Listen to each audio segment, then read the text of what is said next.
Question number 23, page number 11. मी पहिल्यांदा त्याची figure draw करतो, त्याची दिलेली, आणि मग बाळांनो त्यानंतर आपण त्याचे गिवन बघूया. ठीक आहे, मी एका मिनिटात फक्त फिगर ड्रॉ करतो.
बघा, माझी फिगर ड्रॉ झाली आहे.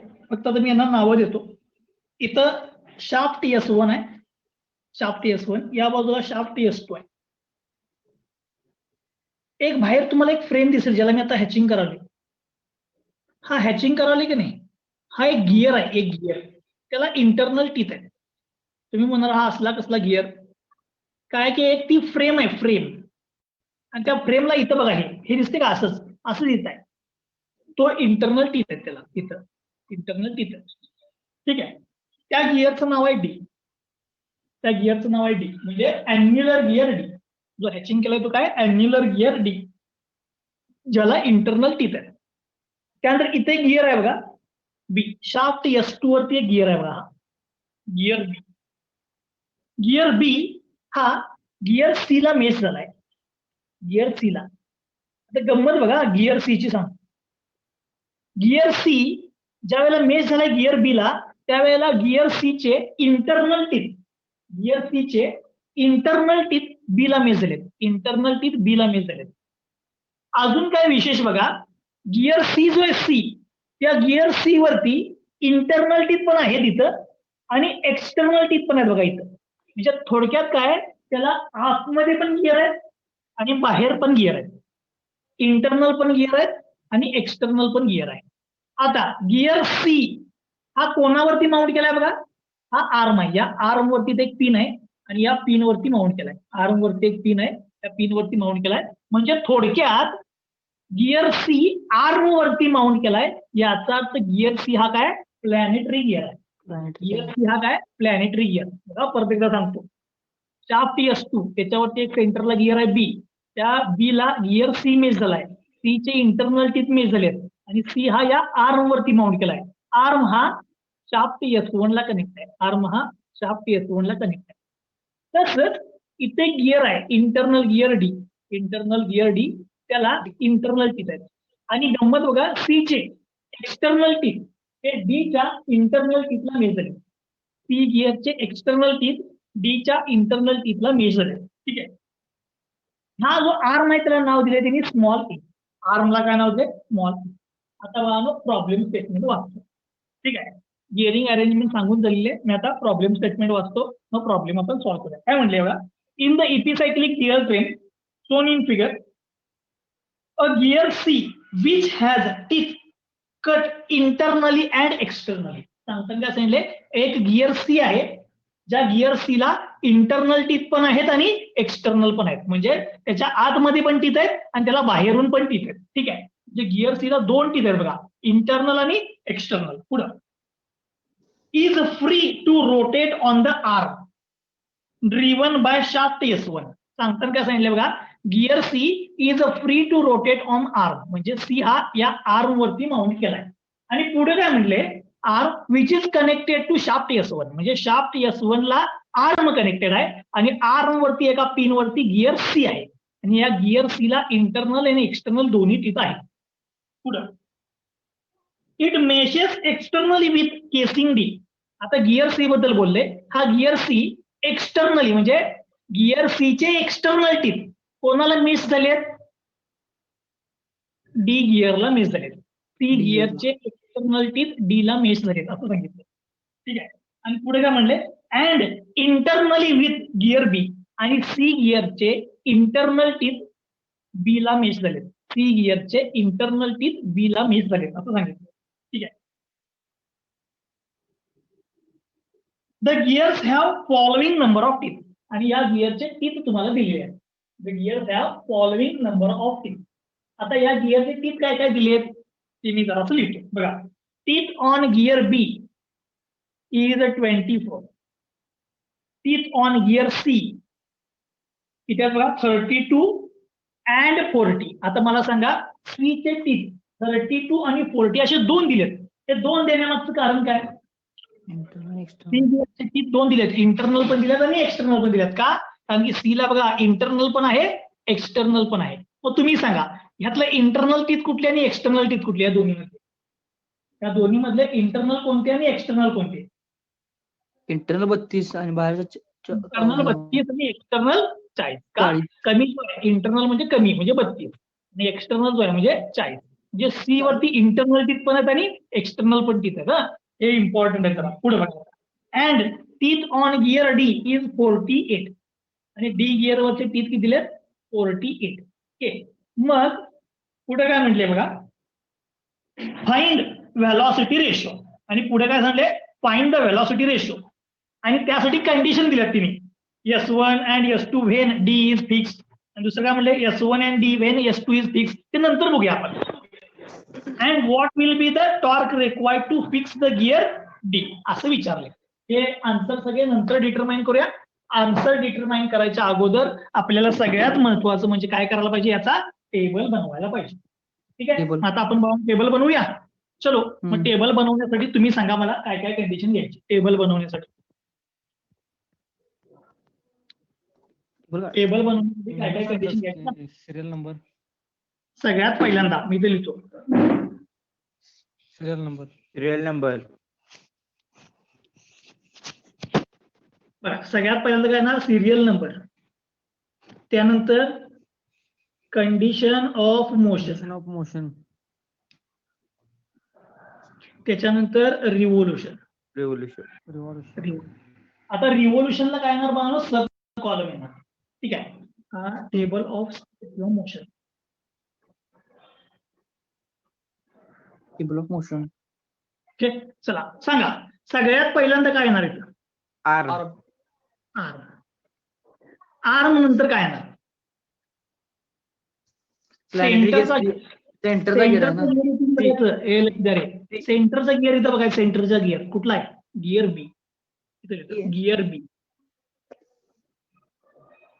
गिअर बी कोणाला मेच झालाय बघायचं, गिअर बी कोणाला मेच झालाय, गिअर बी हा कोणाला मेच झालाय एकदा बघा, सी ला. कोणाला मेच झालाय, गिअर सी ला, म्हणून मी सी. आता गिअर सी कोणाला मेच झालाय बघा, गिअर सी,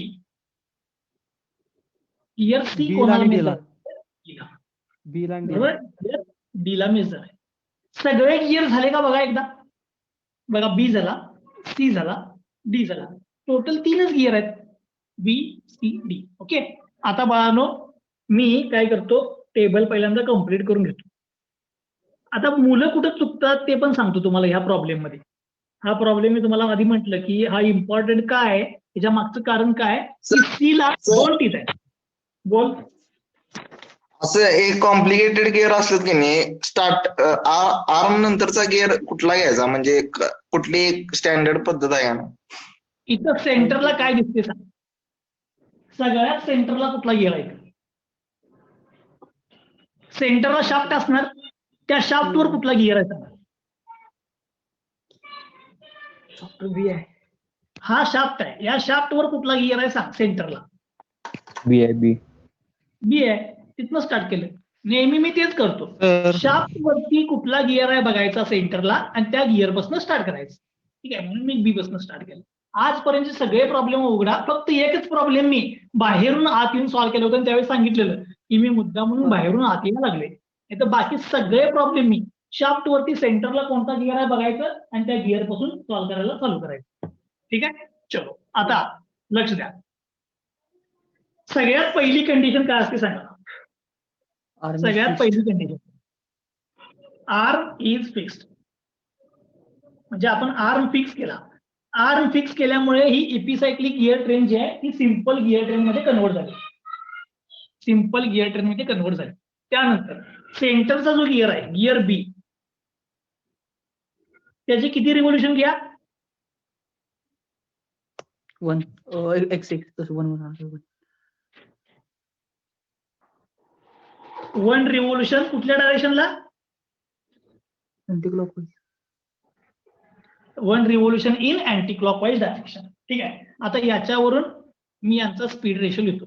सगळ्यांसाठी परत एकदा सांगतो, हा बाळांनो तसा बघायला गेलं तर आज लास्टचा प्रॉब्लेम आहे. उद्या मी एकदम डिफिकल्ट प्रॉब्लेम घेणार आहे जो पेपरला पडलाय, सगळी पोरं मॅक्सिमम चुकलेले आहेत. तो उद्या प्रॉब्लेम असणार लास्टचा.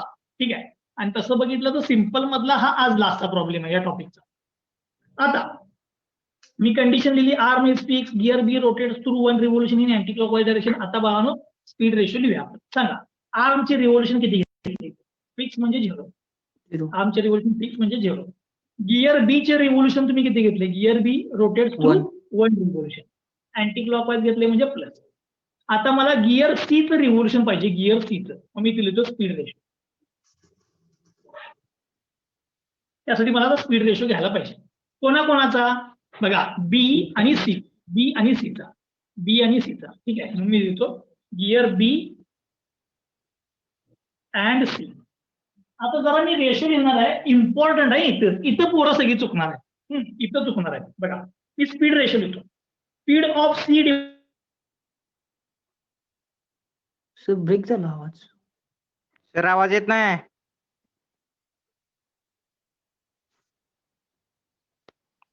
speed of C divided by speed of B is equal to. Speed ratio is inversely proportional to teeth. इथे काय येणार? Teeth on gear C divided by teeth on gear B divided by teeth on gear C. मी बरोबर लिहिले का रे? Sir एक minute, आवाज तुमचा cut झाला मध्ये, त्यामुळे काय कळलं नाही. परत एकदा सांगतो, बी आणि सी हे दोन गिअर एकमेकाला मेच झालेत. मी यांचा स्पीड रेशो घेतला बी आणि सी चा. Speed of C divide by speed of B is equal to inversely proportional teeth on gear B divide by teeth on gear C. ठीक आहे, so TB divide by TC. हे जे मी लिहिलेलं आहे हे बरोबर आहे का चुकीचं आहे? बरोबर आहे सर. बरोबर आहे. नक्की. आता मी तुम्हाला म्हटलं की नाही तर पोरं सगळी चुकणार. तीच चूक मी केलेली आहे, पण काय केलं लक्ष द्या. सी ला मेश झालाय बी, पण सी ला 2 टीथ आहेत बघा, 32 पण आहे. म्हणजे मला ह्या दोन्ही पैकी कुठला घ्यायला पाहिजे? इंटरनल मेस झाला सुटू घ्यायचा. इंटरनल, कारण की सी चे इंटरनल मेस झालाय, त्यामुळे इथं सी ला मी सफिक्स लावतो I. T C I. I याचा अर्थ काय? Internal teeth. हे चुकायचं नाही. हे जर तुम्ही नुसतं टीसी ठेवलं तर तुमचा प्रॉब्लेम 100% चुकणार. पण तुम्ही इथं टीसी आणि सफिक्स आय लावला म्हणजे इंटरनल टीथ, तर तुमचा प्रॉब्लेम काय जर झाला तरी चुकणार नाही. ठीक आहे, समजलं तुम्हाला? कारण की का सी चे इंटरनल टीथ मिस झालेत, इंटरनल. ओके, चलो मग आता लिहा बाकीच्या किमती. सांगा बी ची स्पीड किती आहे तुमच्या प्रॉब्लेम प्रमाणे? NC divide by 1 is equal to TB divide by TC internal. So speed of gear C काय आला TB divide by TC. TB divide by TC, पण टीसी कुठला आहे बा इंटरनल आहे. इंटरनल. टीबी डिवाइड टीसी कुठला आहे इंटरनल. आता तुम्ही सांगायचं मला बी हा गिअर अँटी क्लॉकवाईज रोटेट होणार आहे. बी गिअर अँटी क्लॉकवाईज, तर सी कुठे रोटेट होणार? Anti clockwise. तर अँटी क्लॉकवाईज. बी अँटी क्लॉकवाईज तर सी अँटी क्लॉकवाईज रोटेट होणार काय clockwise? Anti clockwise. Clockwise. Anti clockwise का रोटेट होणार? कारण की Internal. इंटरनल मेशिंग असल्यामुळे दोघांचं रोटेशनची डायरेक्शन काय येणार सेम, त्यामुळे तो पण Same. अँटी क्लॉकवाईज रोटेट होणार. सगळ्यात महत्वाचं आहे सी चे इंटरनल टीथ आले. इंटरनल टीथ असल्यामुळे इंटरनल मेशिंग पेअर झाली. इंटरनल मेशिंग पेअर मध्ये दोन्ही गिअर सेम डायरेक्शनला फिरणार, त्यामुळे हा अँटी क्लॉकवाईज असेल तर हा पण अँटी क्लॉकवाईज. Okay good. आता गिअर सी झाला. आता पुढचा कुठला गिअर डी. आता बघा सी गिअर डी ला मेजर आहे. सी गिअर डी ला मेजर आहे म्हणजे सी चा आणि डी चा रेशो घेतो. Gear C and D. Gear C चा आणि डी चा रेशो घेतो. ठीक आहे. बघा मी स्पीड रेशो लिहितोय. Speed of D divide by speed of C is equal to speed of D divide by speed of C is equal to speed ratio is inversely proportional काय येणार teeth. Teeth on gear C divide by teeth on gear D.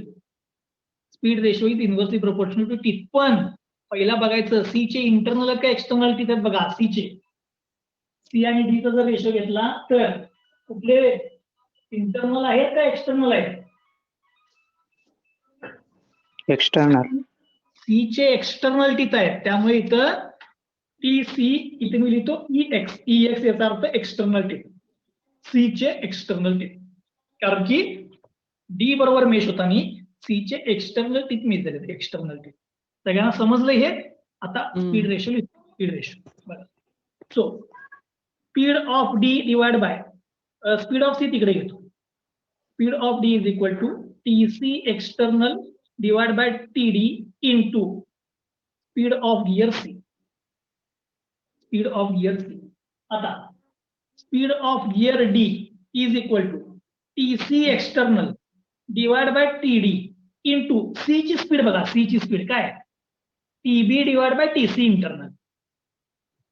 TB divide by TC internal. आता तुम्ही जरा विचार करून सांगा मला, समजा मी इथं TC आणि TC चे एक्सटर्नल आणि इंटरनल गिअर लिहिले नसते तर, इथं एक्सटर्नल आणि Cancel इंटरनल गिअर तर काय झालं असतं? प्रॉब्लेमच चुकला असता. काय म्हटलं मी TC प्रॉब्लेमच चुकला असता. त्यामुळे हे लय इम्पॉर्टंट आहे. काय झालंय सी गिअरला 2 टीथ दिल्यात, इंटरनल पण दिलाय एक्सटर्नल पण दिलाय, त्यामध्ये कन्सिडर करणं लय महत्वाचं आहे. म्हणून इथे एक्सटर्नल इथे इंटरनल. आता ही स्पीड मिळाली ती इथे लिहितो मी. So TC external divide by TD into TB divide by TC internal. Okay. आता रोटेशनची डायरेक्शन सांगा मला. डी कुठं रोटेट होणार, क्लॉकवाईज का अँटी क्लॉकवाईज? रोटेशनची डायरेक्शन सांगा. क्लॉकवाईज. बी कुठे फिरालाय? Anti clockwise. ओके. सी कुठे फिरालाय? Anti clockwise. Anti clockwise. C anti clockwise फिराल तर डी कुठे फिरणार? Clockwise. Clockwise. Anti clockwise. Anti clockwise. Anti clockwise. External teeth आहेत, पण डी चे कुठले? इंटरनल. डीजे इंटरनल आहे. म्हणजे ती इंटरनल मेशिंग पेअर झाली. सी चे जरी एक्सटर्नल टीथ असले तरी डी चे इंटरनल टीथ आल्यात, त्यामुळे ही इंटरनल मेशिंग पेअर आहे सी आणि डी. म्हणजे ते एकाच डायरेक्शनला फिरायला पाहिजे. म्हणजे ते पण काय येणार अँटी क्लॉकवाईज. म्हणजे तुमच्या लक्षात आलं असेल ह्या प्रॉब्लेम मध्ये जे काही महत्वाचं होतं ते एवढंच होतं. याच्या पुढचं सगळं तुम्हाला येतं. हेच सगळं महत्वाचं येतं, एवढंच. हे ज्याला लिहिता आलं ह्या प्रॉब्लेमला त्याचा हा प्रॉब्लेम संपला. रिपीट करा. मी परत एकदा सांगतो बघा. सगळ्यात पहिल्यांदा मी बी गिअर घेतला. बीचं रिव्होल्युशन 1 घेतलं अँटी क्लॉकवाईज. बी हा सी ला मेच झालाय, पण सी चे इंटरनल टीथ आहेत, म्हणून मी बीचा आणि सीचा रेशो लिहिला. बीचा आणि सीचा. पण सी चे टीथ लिहिताना इंटरनल घेतात, कारण की ते इंटरनल टीथला मिसळ आहे. ठीक आहे. त्यामुळे सी ची स्पीड मिळाली. ठीक आहे. प्लस साईन कडे नंतर येतो. त्यानंतर सी हा डी ला मेच झालाय, सी हा डी ला मेच झालाय. सीडीचा रेशो लिहिला. सीडीचा speed of D divide by speed of C is equal to inversely proportional. पण सी चे कुठले टीथ आहेत बघा. सी चे कुठले टीथ डी ला मेच झालेले एक्सटर्नल आहेत, त्यामुळे मी ते एक्सटर्नल टीथ लिहिले. एक्सटर्नल. ओके. आता स्पीड ऑफ सी तिकडे घेतलं. मग स्पीड ऑफ सी काय बघा, TB divide by TC internal. TB divide by TC internal इथे. आता रिव्होल्युशन बघा, रिव्होल्युशन बी अँटी क्लॉकवाईज आहे. सी चे इंटरनल टीथ मेजर आहेत, म्हणजे इंटरनल मेशिंग पेअर आहे. इंटरनल मेशिंग पेअर आहे याचा अर्थ एकाच डायरेक्शनला फिरणार, म्हणजे अँटी क्लॉकवाईज प्लस. आता सी हा डी ला मेज झालाय. सी चे एक्सटर्नल टीथ डी ला मेज झालेत, पण डी ची इंटरनल टीथ आहेत. म्हणजे सी चे एक्सटर्नल आणि डी चे इंटरनल, म्हणजे एकाची इंटरनल आली बघा, परत इंटरनल मेशिंग पेअर झाली, दोन्ही एकाच डायरेक्शनला फिरणार. एकाच डायरेक्शनला म्हणजे परत अँटी क्लॉकवाईज झाली. ठीक आहे, ही पहिली रोज ह्या प्रॉब्लेमसाठी महत्वाची होती. इथं 90% पोरं चुकतात हा प्रॉब्लेम जर पेपरला आला, आणि हा प्रॉब्लेम पेपरला येऊन गेलेला आहे. ठीक आहे, चलो आता दुसरी स्टेप सांगा मग. आता इथनं पुढचं सोपं आहे. Arm is fixed. आता वन रिव्होल्युशनच्या विषयी किती घेणार आता? गिअर बी चे X. Yes rotates through x revolution in anti clockwise direction. आता वनच्या ऐवजी किती आले? X revolution. या रोला एक्स न मल्टिप्लाय करा. सो 0 इंटू एक्स म्हणजे 0, 1 इंटू एक्स म्हणजे x. X TB divide by TC internal, x TC external into TB divide by TD into TC internal. Okay, आता तिसऱ्याला काय करणार? तिसरी condition, Y revolution add. Arm काय करा? आर्म फ्री करा, त्याचे वाय रिव्होल्युशन होऊ देत. म्हणजे सगळ्यांच्या मध्ये काय करा? वाय रिव्होल्युशन ऍड करा. सांगा चौथी कंडिशन काय येणार लास्टची? Total motion. Total motion. Last काय येणार? Total motion.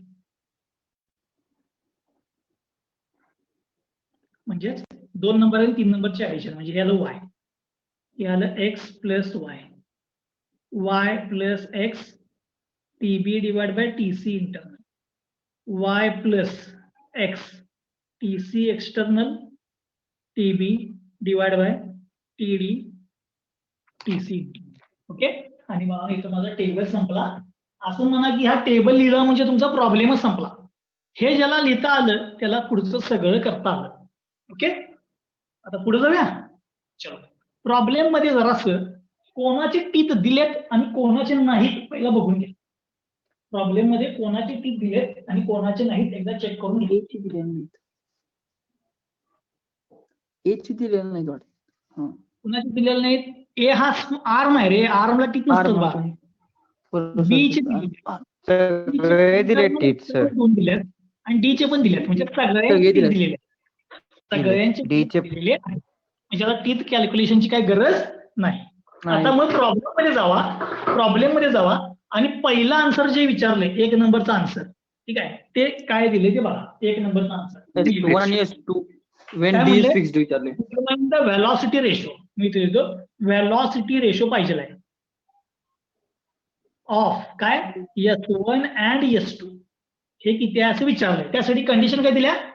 Wien gear D हा काय आहे म्हणून सांगितले? फिक्स आहे म्हणून सांगितले. त्यासाठी कंडिशन काय दिल्या? Gear D is fix, he condition दिल्या.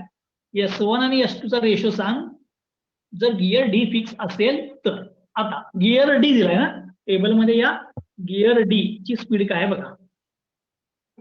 मी speed of gear D fix आहे याचा अर्थ 0. फिक्स आहे याचा अर्थ 0. आता डी ची स्पीड काय बघा? Y plus x TC external into TB divide by TD into TC internal is equal to 0. जरा किमती पुट करतो. Y plus x TC external, C ची एक्सटर्नल टीप किती आहे? 40 इंटू टीबी आहे 24 divide by TD 48, TC internal 32 आहे. Solve करा किती ते सांगा. 40 into 24 divide by 48 into 32 0.625. 0.625 625. x is equal to 0. 0.625. Okay, मात्र काय करतो? ही टर्म तिकडे ट्रान्सफर करतो. So y is equal to minus 0.625 x. त्याला म्हणतो मी इक्वेशन 1. तो y इज इक्वल टू -0.625 आहे. त्याला म्हणजे इक्वेशन. आता प्रॉब्लेम मध्ये अजून कोणती कंडिशन दिल्या का रे? प्रॉब्लेम मध्ये अजून कुठली कंडिशन दिल्या का? नाही, डायरेक्ट रेशो विचारलाय. ठीक आहे, म्हणून मी आता म्हणतो नाव स्पीड रेशो विचारलाय ना. Speed of shaft S1 divide by speed of shaft S2. Answer जे विचारलं ते डायरेक्ट तिथं आलो मी.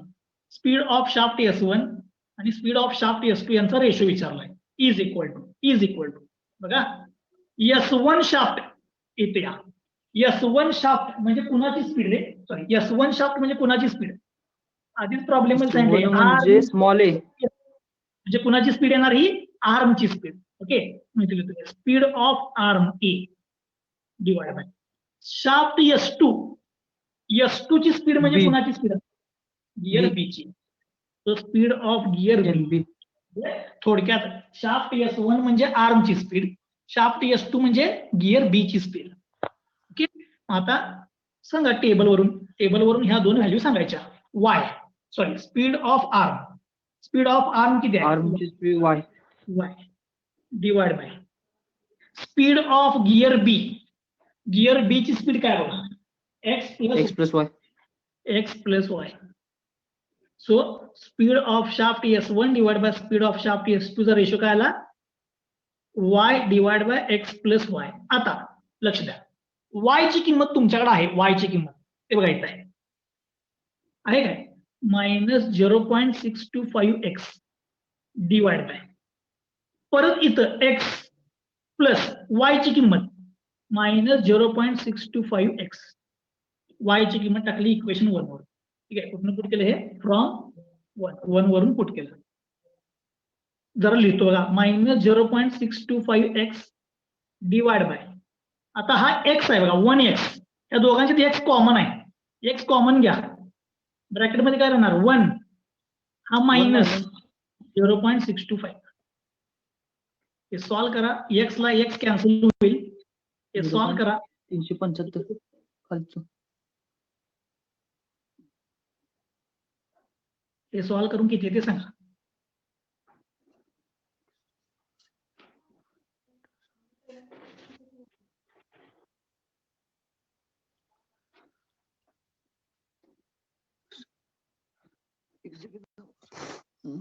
-0.625 डिवाइड बाय 1 - 0.625. सर वरचं x ला x कॅन्सल झालं ना ते? होय, x ला x कॅन्सल केला की एवढंच कर की -0.625 डिवाइड बाय 1 - 0.625. -1.666. 1.666. आता लक्ष द्या, दोघांचा रेशो मायनस आला. याचा अर्थ काय? शाफ्ट S1 आणि शाफ्ट S2 एकमेकाला अपोजिट फिरालेत. मायनस साईन काय सांगतोय? हे दोन शाफ्ट एकमेकाला काय वेळा फिरालेत? अपोजिट. मी तुम्ही लिहितो, नेगेटिव्ह साईन इंडिकेट्स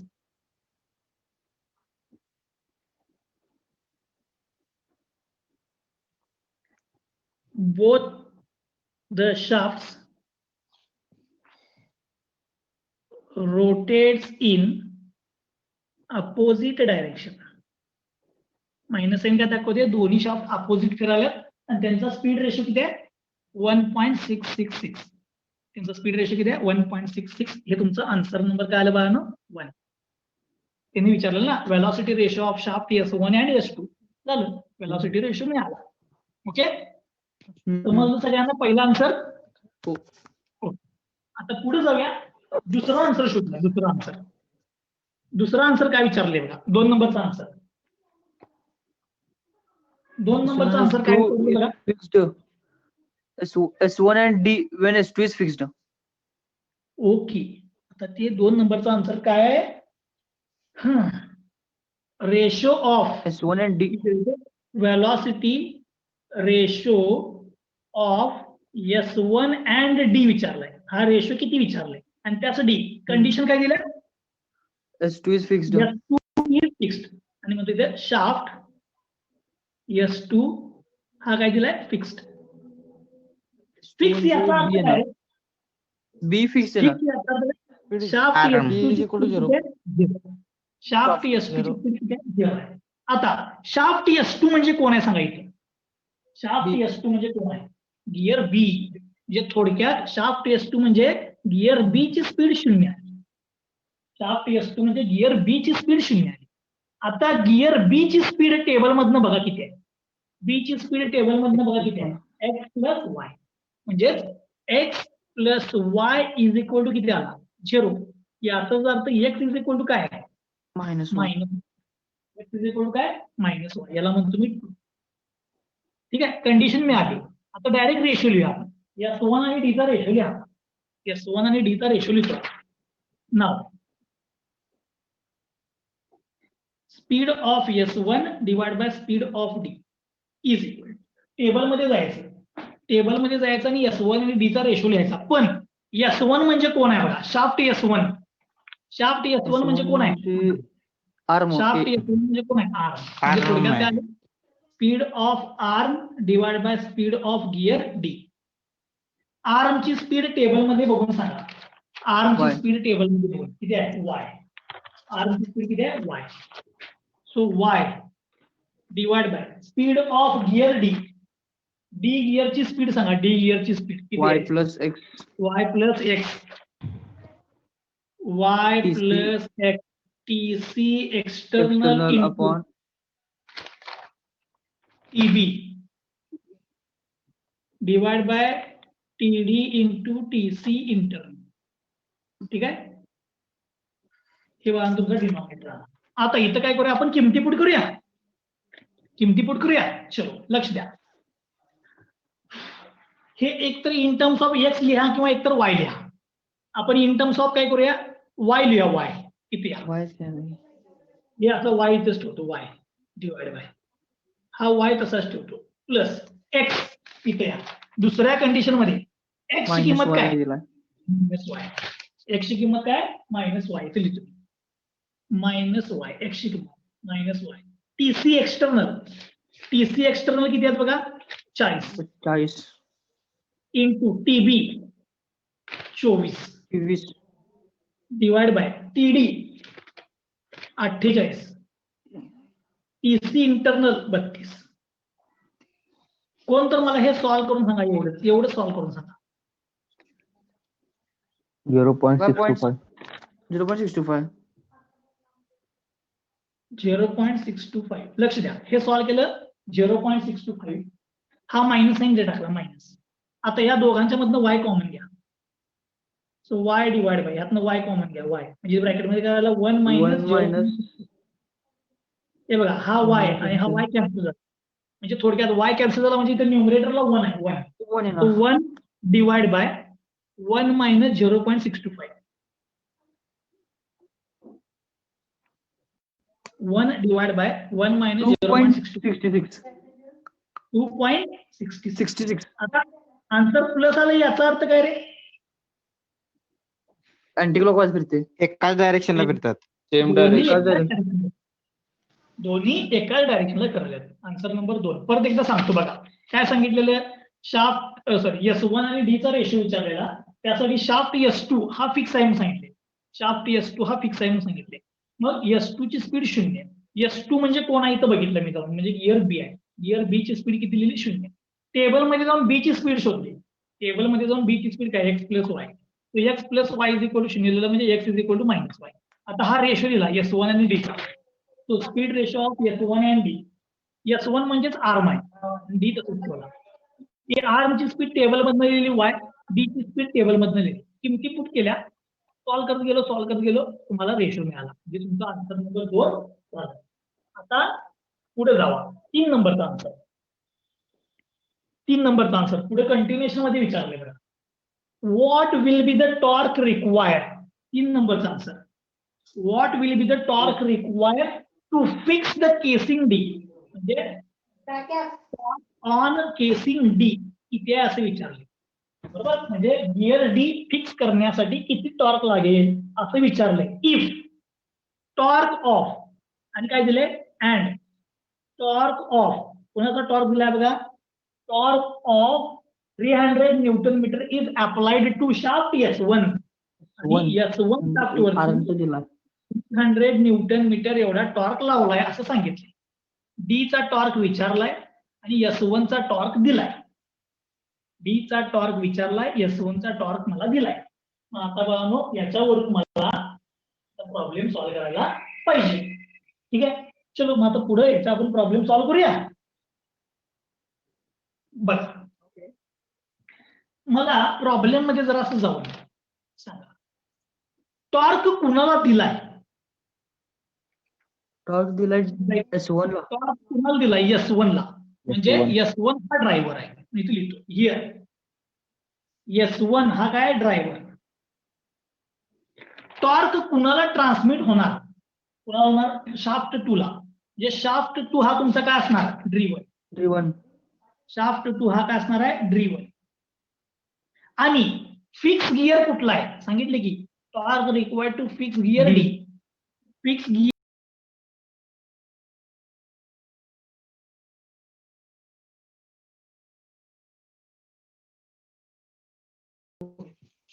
एकच मिनिट बघा, एकच मिनिट. हॅलो. एक मिनिट बघा, थांब फक्त. काय सांगतो इथं? ड्रायव्हरची पॉवर, ड्रिव्हनची पॉवर. पॉवर म्हणजे torque into omega square 2π/60 cancel. 2π/60 cancel. Torque ड्रायव्हरचा माहित होता, हा तिकडे ट्रान्सफर केला म्हणजे निगेटिव्ह झाला. मग मी काय केलं? स्पीड ऑफ बी इकडे घेतली. NA/NB म्हणजे काय बघायचं? NA/NB म्हणजे ड्रायव्हरची स्पीड डिवाइड बाय ड्रिव्हनची स्पीड, म्हणजे S1 डिवाइड बाय S2 आहे. मग यांचा रेशो ऑलरेडी आहे माझ्याकडे -1.66. सो NA/NB ची किंमत दिली मी -1.666. आणि TB इकडे मायनस होता, तो मायनस साईन मी इकडे टाकला, त्यावरून TB मिळाला. मग मी इक्वेशन ऑफ टॉर्क लिहिलं. इक्वेशन ऑफ टॉर्क, ड्रायव्हरचा टॉर्क प्लस ड्रिव्हनचा torque plus fix torque. Driver दिलाय 300, ड्रिव्हन आता आपण शोधला 500 आणि फिक्सचा मला माहिती होतं, त्यावरून मला फिक्सचं आन्सर मिळालं -8. ड्रायव्हर आणि फिक्स गिअर हे एकमेकाला अपोजिट डायरेक्शनला टॉर्क ऍप्लाय झाले. अपोजिट डायरेक्शनला टॉर्क ऍप्लाय झाले. आता विचार बा तुझं काय